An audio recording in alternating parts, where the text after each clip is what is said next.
Anybody who understands the nature of reality knows that the universe is the cosmic feminine.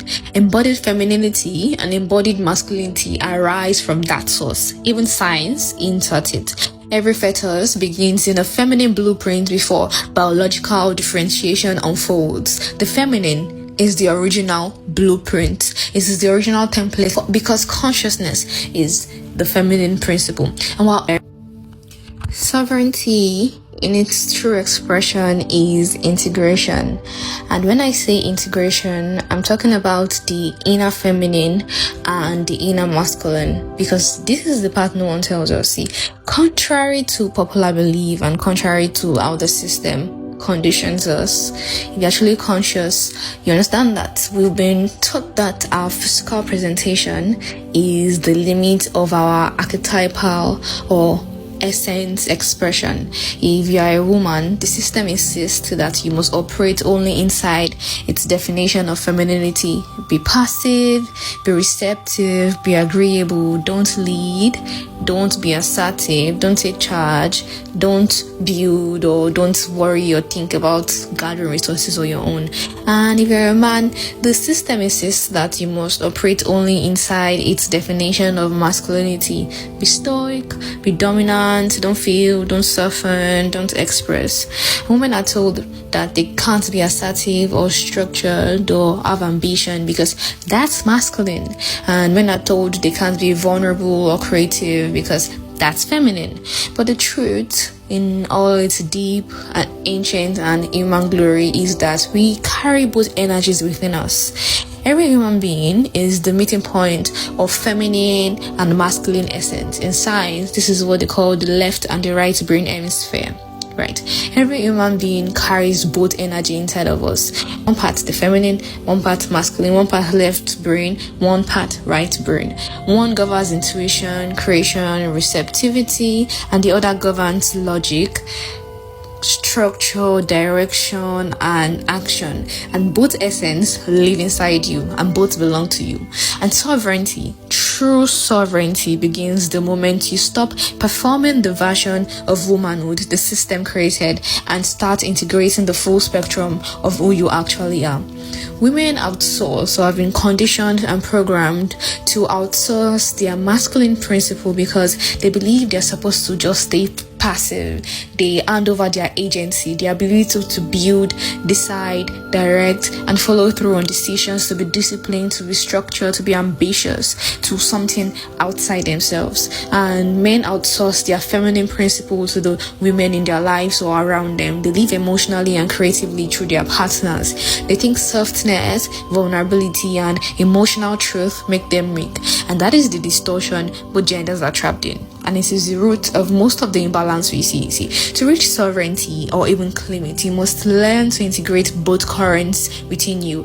To learn when to lead and when to soften, when to express emotion and when not to let emotion cloud judgment. To learn structure and discipline, creativity and expression. To learn action and stillness. That is real sovereignty. And when you reach that point, the talking points people argue about online stop touching you because you finally see how deep and complex the real truth is. So start asking yourself, in what ways do you outsource your masculine or feminine essence? And as women, ask yourself and question all the ways that you've been taught, programmed, and conditioned to outsource your masculine essence, because that is our core fragmentation. And until we learn to integrate both sides inside of us, we will continue to magnetize people who embody our fractured inner masculine or inner feminine, because your feminine essence becomes distorted when you abandon it, and your masculine essence becomes distorted once you've internalized it. And both fractures, or both in their integrated expression, shape your relationship to femininity and masculinity, no matter what your physical expression is. And until we integrate both sides of ourselves within, we will keep spinning in circles, because sovereignty is synergy. And until we get there, we are only sort of deceiving ourselves. And this is exactly why I wrote the Feminine Architecture Manual. From the title, you might think it is a book just for women, but that could not be further from the truth. Anybody who understands the nature of reality knows that the universe is the cosmic feminine. Embodied femininity and embodied masculinity arise from that source. Even science insert it. Every fetus begins in a feminine blueprint before biological differentiation unfolds. The feminine is the original blueprint. It is the original template because consciousness is the feminine principle, and we're all living inside the womb of the cosmic feminine. The earth is feminine, nature is feminine, the universe operates on a feminine principle: cyclical, intuitive, creative, receptive, and expansive. And because the feminine principle is vast and powerful, it was feared.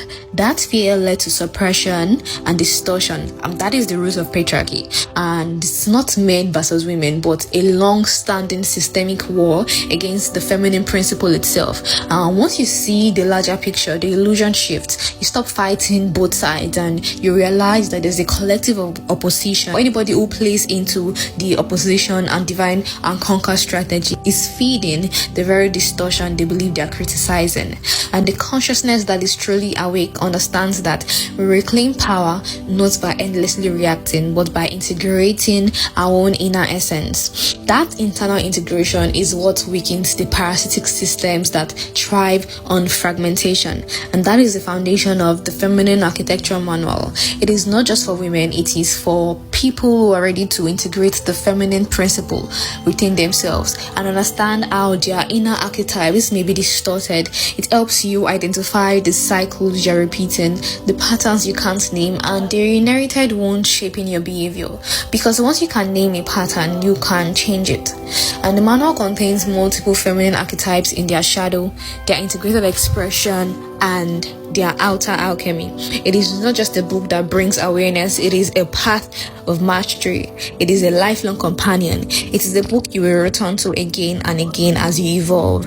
It's something you want to pass down to the people in your life, to the women in your life, and it will make you a better human, a better leader, a better parent, a better lover, and a better guardian of your own consciousness. So if you're resonating with this message, or if you're resonating with my words, I invite you to visit the link in my bio to join the waiting list, because the drop will not be public. It will be placed only in the hands of the people who can grasp and who are ready to face their own selves instead of outsourcing blame to something external of themselves, and for people who are ready to see the full architecture of the systemic divide and conquer tactics. So see you inside. Ciao.